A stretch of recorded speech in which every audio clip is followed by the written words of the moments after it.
சோமையாக சுவாமிநாதன் நீதி பேசும் வேதராமன் பிரேமையான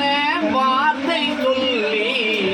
சோகம் தீர்க்கும் ஸ்நேகராஜன் ரெட்டை விசிறி பச்சை துண்டு கையில் காலி சிரட்டை உண்டு பிச்சை என்று சொல்லிக் கொண்டு பிச்சை என்று சொல்லிக் கொண்டு